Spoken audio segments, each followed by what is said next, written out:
চলে এলাম আপুরা, দেরি হয়ে গিয়েছে আমার আসতে, তো সবাই চলে আসেন একজন একজন করে। হ্যাঁ, থ্যাংক ইউ সো মাচ।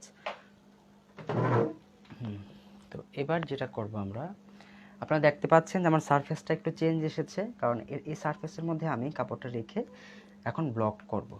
তো যে কারণে আমি শুরুতে যেটা করেছি, সারফেসটাকে আমি আমার রিকোয়ারমেন্ট অনুযায়ী আমি রেডি করে নিয়েছি। আপনারা যারা বড় পরিসরে কাজ করবেন বা যারা হচ্ছেন একটু কি বলে ব্যবসায়িক পর্যায়ে যাবেন শুরুতেই বা পরে, তারা যেটা করে যে একটা টেবিল রেডি করেই নেয়, শুধু একটা টেবিল থাকে, সেই টেবিলটার মধ্যে এরকম কয়েকটা, যেমন আমার এখানে দেখেন পুরাতন যে চাদর ছিল আমার বাসায়, বেডশিট ছিল, আমি দুটো বেডশিট একটু 2 পরত করে বিছিয়ে নিয়েছি। তার উপরে আমি যেটা করেছি, আমি একটা পেপার বিছিয়ে নিয়েছি জাস্ট এইভাবে, আমার নর্মাল যে টেবিলে আমি কাজ করি সেই টেবিলের উপরে। আলাদা করে একটা ব্লকের টেবিল বানিয়ে নেওয়ার দরকার হয় না। যদি আপনি খুব বেশি বেশি বড় পরিসরে কাজ করেন, বেশি কাজ করেন, সেক্ষেত্রে আপনাকে একটা টেবিল বানিয়ে নিতে হতে পারে। আলাদা টেবিল রাখলেন, সেই টেবিলের মধ্যে আপনি আপনি কিছু চট, হ্যাঁ, কিছু ফোম, তারপর উপরে একটা মার্কিন কাপড় বিছিয়ে জাস্ট পিন আপ করে নিলেন, সেটাও হতে পারে। নর্মালি যখন আপনি কাজ শুরু করবেন, তখন আপনি ডাইনিং টেবিলের উপরে বা পড়ার টেবিল, যেই টেবিলই হোক না কেন, সেই টেবিলের উপরে আপনি এভাবে পুরাতন কাঁথা বা পুরাতন যে পাতলা কম্বলগুলো হয় 200-300 টাকা দামের, যে পাতলা, যেগুলো শীতকালে বিতরণ করা হয়, সেরকম যে পাতলা কম্বলগুলো হয়, সেগুলো একটা দুটো করে বিছিয়ে নিয়ে তার উপরে একটা পেপার বিছিয়ে, বা পুরাতন কোনো কাঁথা যেটা আপনি কাজে লাগান না, সেটার উপরে পেপার ছাড়াও আপনি কাজ করতে পারবেন। সারফেসটা কিন্তু খুব বেশি শক্ত হবে না, আবার খুব বেশি নরমও হবে না, মিডিয়াম, ঠিক আছে, যাতে আপনি ঠিকমতো এখানে ছাপটা দিতে পারেন, সেরকম একটা পজিশনে রেখে আপনি এই একটা টেবিলের যে বিষয়টা সেটা রেডি করে নেবেন। এটা আসলে খুব বেশি কঠিন কিছু না, খুবই সহজ একটা কনসেপ্ট। জাস্ট একটা দুটো আপনি যেটা করবেন, যে এরকম পুরাতন যে আপনার বাসায় যে কাঁথা আছে বা পুরাতন যে বিছানার চাদর যেটা আপনি ইউজ করেন না, নষ্ট হয়ে গিয়েছে, ছিঁড়ে গিয়েছে, সেগুলো এইভাবে কাজে লাগিয়ে ফেলবেন। মানে আমি যেটা করেছি, যে পুরাতন চাদরগুলো এভাবে দুইটা বিছিয়ে নিয়ে তার উপরে পেপার বিছিয়ে নিয়েছি, অথবা আপনি চাইলে পেপারটা না বিছিয়েও সরাসরি এটার উপরে কাপড়টা রেখে আপনি ব্লকগুলো করে ফেলতে পারেন। তো আমি এবার কেমিক্যাল মিক্সিংয়ে চলে যাই। আজকে আমি যেটা করব, যে এই যে এখানে দেখতে পাচ্ছেন একটা হালকা একটা বাঙ্গি কালার একটা কাপড় দেখতে পাচ্ছেন আপনারা আমার এখানে, সেই বাঙ্গি কালার কাপড়টার মধ্যে আজকে আমি ব্লক করব।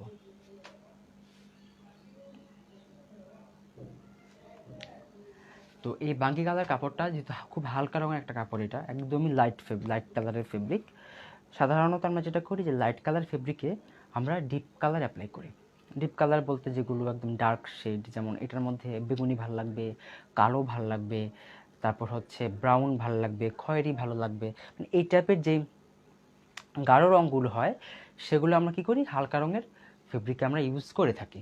তো এখন আমি ভাবছি এটার মধ্যে আমি দুটা রঙ ইউজ করব, বেগুনি দিব আর হচ্ছে একটা ব্রাউন কালার মতো তৈরি করে, আমি দুটো কালারের কম্বিনেশনের পাশাপাশি আমি এই কাপড়ের মধ্যে একটা ব্লক করে আপনাদেরকে আজকে প্রথম ক্লাসে দেখাবো। আজকের ক্লাসটা আমরা শুরু করব হচ্ছে, মানে ব্লক করার যে পোর্শনটা, সেটা শুরু করব হচ্ছে আমরা লাইট কালার ফেব্রিকে কাজ করে। এবার দেখেন, যদি আপনি চান, কাপড়টার মধ্যে কিন্তু আগে মার ছাড়িয়ে নিতে পারেন। অনেক সময় দেখা যায় যে আমরা দোকান থেকে কাপড় কিনে নিয়ে এসে মার না ছেড়িয়ে যেভাবে থাকে সেভাবে কাজ করে ফেলি, এতে করে কিন্তু কোনো অসুবিধা হয় না। আমি যেমন অনেক গজ কাপড় করি, কখনো কখনো আমি কিন্তু কখনোই মার ছাড়িয়ে কাজ করি না, কারণ মার ছাড়ালে যেটা হয়, কাপড়টা বাঁকাতারা হয়ে যায়, কাপড়েরটা একদম নরম হয়ে যায়, বা একটু অগোছালো হয়ে যায় কাপড়টা, সেটাতে ব্লকের ইফেক্টটা খুব একটা ভালো আসতে চায় না, যে কারণে দোকান থেকে এনে, কারণ আমি যে কাপড়গুলো কাজ করছি এগুলোর মধ্যে কিন্তু খুব বেশি মার নেই, হ্যাঁ, খুব সামান্য পরিমাণেই মার মার দেওয়া আছে, যে কারণে আমার এটার মধ্যে কিন্তু কাজ করতে অসুবিধা হবে না। আপনারা যখন মার্কিন কাপড় বা মোটা মোটা যে কাপড়গুলো আছে, খুব ভারী কাপড়, সেগুলোতে খুব বেশি মার থাকে, সেরকম কাপড় যদি কাজ করেন তখন মারটা ছাড়িয়ে নেবেন, আদারওয়াইজ কিন্তু ব্লকটা কাপড়ে বসবে না ঠিক মতো। আচ্ছা, এবার আমাকে বলেন আপনারা দেখতে পাচ্ছেন কিনা, শুনতে পাচ্ছেন কিনা? ওকে,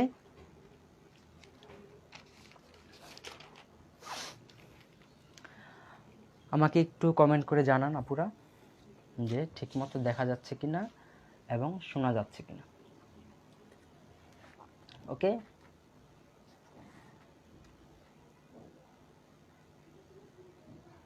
ওকে, সব ক্লিয়ার। মুক্তা মজুমদার আপু লিখেছে সব ক্লিয়ার, জি। আচ্ছা তার আপু, থ্যাংক ইউ সো মাচ। আমি তাহলে এবার ব্লকের জন্য যেই লাইট কালার কাপড়ে কাজ করার জন্য আমরা যে ডিপ কালারটা তৈরি করব, সেই ডিপ কালারটা আমি এখন রেডি করব, বানাবো। তো চলেন চলে যাই, বানাতে কী কী লাগছে তা আমাদের কী লাগবে সেগুলো দেখে নিই এবং কিভাবে বানাতে হয় সেটাও আমরা শিখে ফেলি।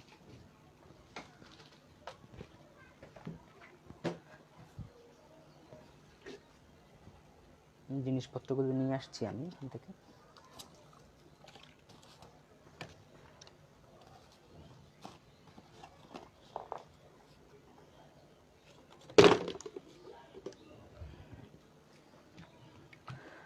আমার অবশ্যই লাগবে হচ্ছে নিউটেক্স, তারপর আমার লাগবে হচ্ছে বাইন্ডার, অবশ্যই অবশ্যই লাগবে এনকে। এনকে ছাড়া আমি কাজ করি না, বা অনেকেই এনকে ছাড়া কাজ করে না। এনকেটা মোস্ট ইম্পর্টেন্ট, এটা অবশ্যই লাগবে রঙটাকে স্থায়ী করার জন্য এবং রঙের উজ্জ্বলতাটা ধরে রাখার জন্য এনকেটা আপনার খুব ইম্পর্টেন্ট। এপ্রিটন অবশ্যই লাগবে, পুরো প্রসেসটাকে আরও স্থায়ী করার জন্য আমাদেরকে এপ্রিটন ইউজ করতে হয়।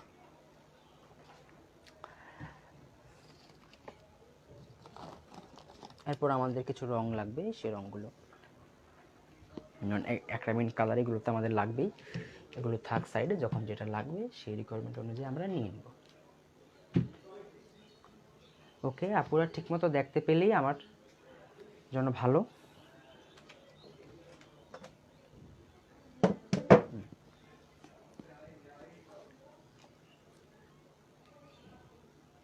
ওকে, তো এবার দেখেন আমি এরকম একটা ঢাকনা সহ একটা বাটি নিব, কারণ আমার কাজ করার পরও দেখা যাবে কিছু রং আমার রয়ে গিয়েছে, যেগুলোতে আমি ফেলে দিতে পারি না। সেজন্য আমি একটা ঢাকনা সহ বাটি নিই, যাতে কাজ করার পরে যে রংটা আমার থাকবে সেই রংটা যাতে আমি কাজে লাগাতে পারি কয়েকদিন রেখে, সেজন্য আমি এটা নিয়ে নিচ্ছি।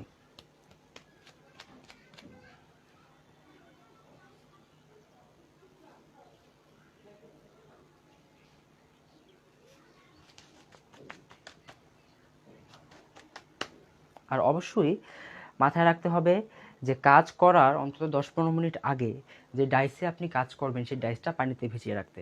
তো আমি আজকে এখন যে দুটো ডাইসে কাজ করবো সেই ডাইস দুটো আমি কিন্তু পানিতে ভিজিয়ে রেখেছি বালতির মধ্যে নিয়ে। এই দুটো ডাইস আমি পানির মধ্যে ভিজিয়ে রাখছি, আমি একটু পরে ধুয়ে নিব, মুছে নেব, এগুলো শুকনা সুতি কাপড় দিয়ে মুছে নেব, যে এক্সট্রা যে পানিটা লেগে থাকবে এটার মধ্যে সেই পানিটা আমি মুছে ধুয়ে মানে মুছে নেব আর কি। আর অবশ্যই আমাদের যে যে চটে নিয়ে আমরা কাজ, রঙটা যে চটে ঢেলে আমরা কাজ করব সেই চটটাও কিন্তু আমাদেরকে ভিজিয়ে নিতে হবে, নাহলে কী হবে, চটটা অতিরিক্ত রং শুষে নেবে এবং দ্রুত শুকিয়ে যাবে রঙটা সারফেসে দেওয়ার পরে। তো চটটাও কিন্তু আমরা আগে ধুয়ে নিই, তো আমি একটু একটু ভিজিয়ে নিচ্ছি, ছোটো করে অল্প করে ভিজিয়ে নিচ্ছি, খুব বেশি ভিজানো যাবে না, খুব বেশি বেশি ভিজালে আবার রঙটা লিকুইড হয়ে যাবে আপনার। আচ্ছা, আপনারা দেখতে পাচ্ছেন আশা করি সবাই।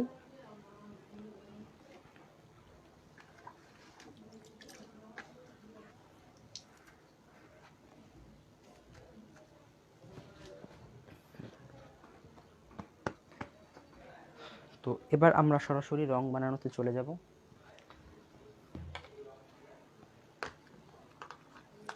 দেখেন সবাই মনে রাখবেন যে আমরা কিন্তু খুব বেশি কোয়ান্টিটিতে কাজ করছি না, কারণ আপনারা এখানে যারা আছেন আমি মনে করি, আমার মনে হয় যে এখানে 90%ই একদমই নিউ কামার।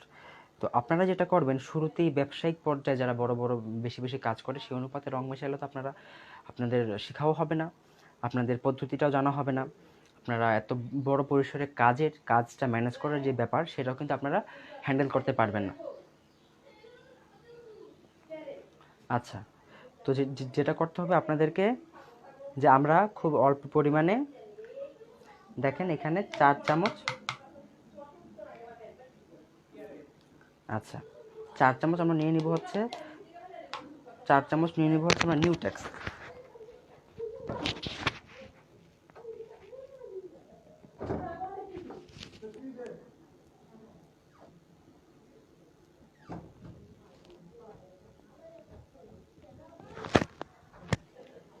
চার চামচ নিব আমরা নিউটেক্স, দেখেন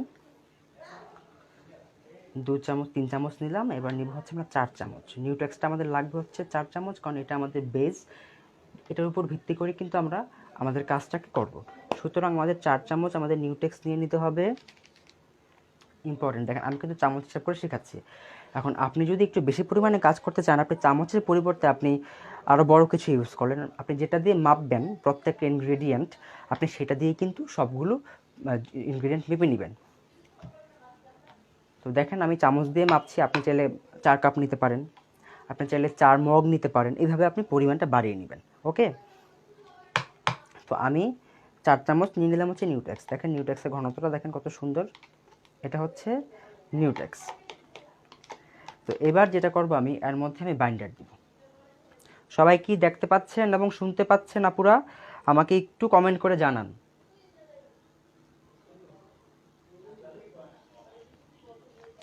আচ্ছা,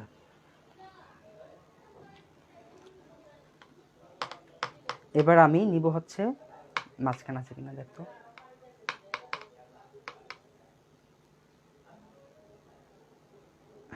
1 চামচ। ওকে, ঠিক আছে। তারপর হচ্ছে 2 চামচ, হ্যাঁ, এই হচ্ছে 3 চামচ। আমি আমি যেভাবে মিশাচ্ছি, এই মেশানোটা হচ্ছে একটা আপনাদেরকে একটা স্ট্রাকচার, এই স্ট্রাকচারটা বা এই পরিমাণটা ফলো করে আপনারা মিশাবেন। তারপরে ঘনত্বটা বুঝে আপনারা জিনিসগুলো মিশিয়ে নেবেন। আমি সেটা পরে দেখাচ্ছি।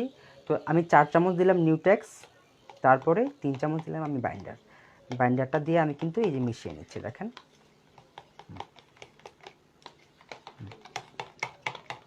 দেখেন আমি মিশিয়ে নিচ্ছি।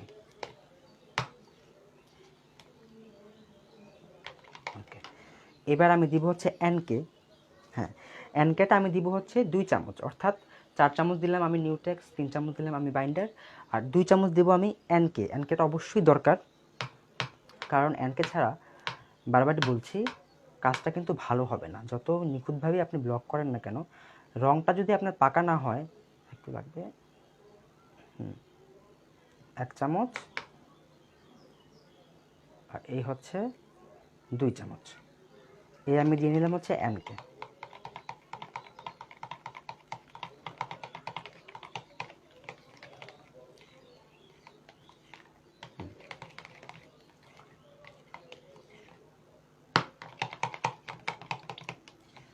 তো আমি মিশিয়ে নিলাম।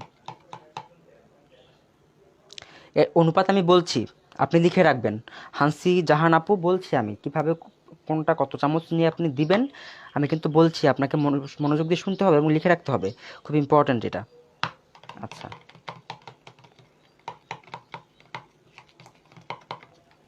4 চামচ দিলাম আমি নিউটেক্স, 3 চামচ দিয়েছি আমি বাইন্ডার এবং 2 চামচ দিয়েছি আমি এনকে। এবার আমাকে যেটা করতে হবে, এপ্রিটন আছে আমার কাছে, এপ্রিটনটা অবশ্যই লাগবে, কারণ এটা আমাদের এই যে সম্পূর্ণ যে মিশ্রণটা আমরা রেডি করেছি, হ্যাঁ এটা নিউটেক্স সিস্টেম, এটা আমরা লাইট কালার ফেব্রিকের জন্য আমরা এখন ডার্ক কালার বানাবো, সেজন্য আমরা এখন নিউটেক্সের পদ্ধতিটা দিয়ে আমরা রং মিশিয়ে নিচ্ছি। তো এবার আমি যেটা করবো, এবার আমি এখানে এপ্রিটন দেবো। এপ্রিটন আমি শুরুতে দিব হচ্ছে 1/2 চামচ। এপ্রিটনটা খুব বেশি লাগে না, 1/2 চামচ আমি দিব। দেওয়ার পরে যদি দেখে আমার আমার কী বলে এটাকে, আমার মিশ্রণটা খুব বেশি ঘন হয়ে গিয়েছে, তখন আমি আর দিব না। আর যদি দেখেছি মিশ্রণটা মোটামুটি ঠিক আছে, তাহলে আমি আরেকটু নিউটেক্স এখানে এপ্রিটন আমি মিশিয়ে নিব। ওকে, তো 1/2 চামচ এপ্রিটন আমি দিলাম, দেওয়ার পর আমি যে মিশিয়ে নিচ্ছি, দেখেন ঘনত্বটা ঠিক আছে। এইটুকু মিশ্রণের জন্য আপনার হাফ চামচ এপিটনি কিন্তু যথেষ্ট।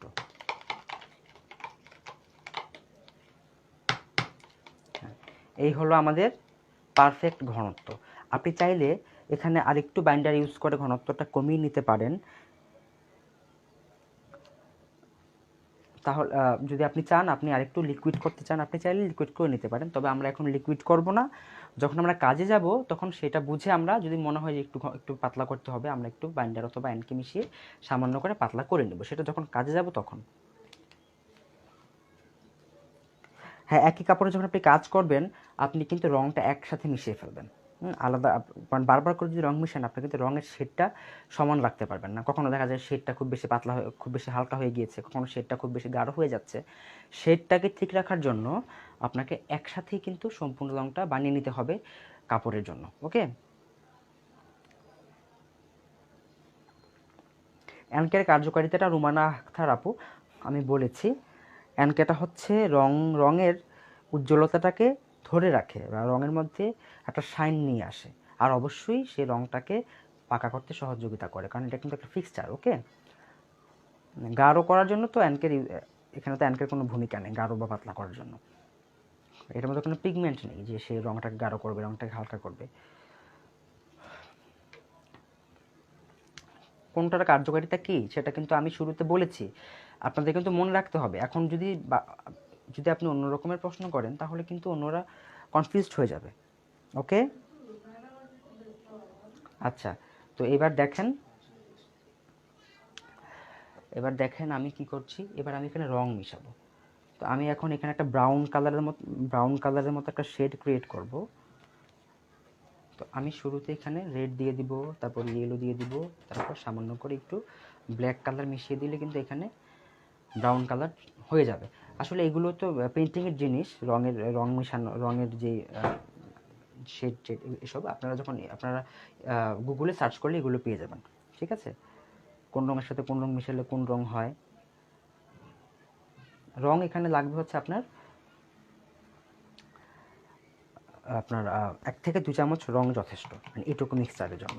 ওকে, খুব বেশি রং আমাদের দিতে হয় না, 1-2 চামচে কিন্তু পারফেক্ট একটা মানে পিগমেন্ট তৈরি হয়ে যায় এটুকুর জন্য। আচ্ছা, একটা শাড়ি করতে কতটুকু, এটা কিন্তু মেডিসিন না আশরাফুন নাহার আপু, এটা মেডিসিন না, এগুলো হচ্ছে কেমিক্যাল। ওকে, তো কেমিক্যাল কতটুকু লাগবে সেটা ডিপেন্ড করে আপনার শাড়ির ডিজাইনের উপরে, বলা যায় না। আপনি যদি কম কাজ করেন আপনার কম লাগবে, বেশি পরিমাণ যদি ঘন কাজ হয় আপনি বেশি রং কেমিক্যাল লাগবে। রং মিশানোর পরে 5 থেকে 7 দিনের মধ্যে কাজ করে ফেলতে হবে। ওকে, রং মিশিয়ে ফেলার পরে এটা কিন্তু রেখে দেওয়া যাবে না, দ্রুত কাজ করে ফেলতে হবে, দ্রুত সময়ের মধ্যে কাজটা করে ফেলতে হবে রংটা যখন মিশিয়ে ফেলবেন তখন।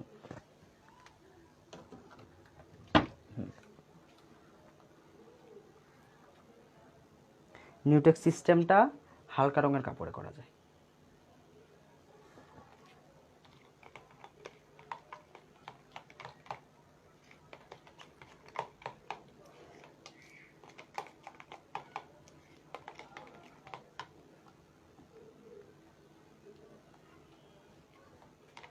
আমার এখানে প্রায় 1.5 চামচের মতো রং দেওয়া হয়েছে। আমার এখানে আর রং লাগবে না, আমি সামান্য একটু কালো রং দিলে আমার একটা ব্রাউনিশ একটা শেড চলে আসবে এখানে। ইলেকট্রিসিটি চলে গিয়েছে আমার এখানে। আচ্ছা আপুরা, খুবই দুঃখিত, আমার এখানে কারেন্ট চলে গিয়েছে। এখন তো দেখা যাবে না কারণ বাইরে বৃষ্টি হচ্ছে, অন্ধকার। আমি একটা ব্রেক নিতে চাই এখন, সময় কারেন্ট যায় না তো কখনো, কী হলো। আচ্ছা, আমি তাহলে একটা ব্রেকে যাচ্ছি, আশা করি কিছুক্ষণের মধ্যে কারেন্ট চলে আসবে, তখন আমি আবার আপনাদের সাথে যুক্ত হব। তো কি একটা অ্যাক্সিডেন্ট,